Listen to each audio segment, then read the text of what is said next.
చేస్తున్నారు.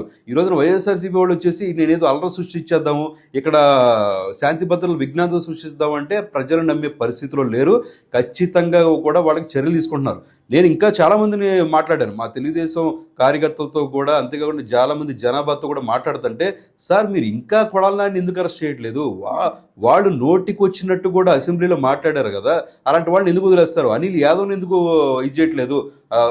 రోజాని ఎందుకు అరెస్ట్ చేయట్లేదు? రోజా కూడా నోటికి వచ్చినట్టు బూతులు, ఒక ఆడదయ్యుండి కూడా రోడ్డు మీదకి వచ్చి ప్రతి ఒక్కరు కూడా నోటికి వచ్చిన బూతులు మాట్లాడి ఎలిగేషన్ సృష్టించి అలాంటి వాళ్ళని ఎందుకు అరెస్ట్ చేయట్లేదు అని చెప్పి జనాల్లో చూస్తుంటే రెవల్యూషన్ కనిపిస్తుంది. కానీ ఆ రోజున లోకేష్ గారు చెప్పిన మాట ఒకటే, రెడ్ బుక్ అంటే కేవలం అది కక్ష సాధింపు మాత్రం కాదు. ఖచ్చితంగా తప్పు చేసిన వాడిని చట్టబద్ధంగా అరెస్ట్ చేస్తాము. తప్పు చేసిన వాడిని ఎవరైనా సరే నీ అనే భేదాలు లేకుండా ప్రతి ఒక్కళ్ళు కూడా చర్యలు తీసుకుంటామని చెప్పి ఆయన చెప్పారు.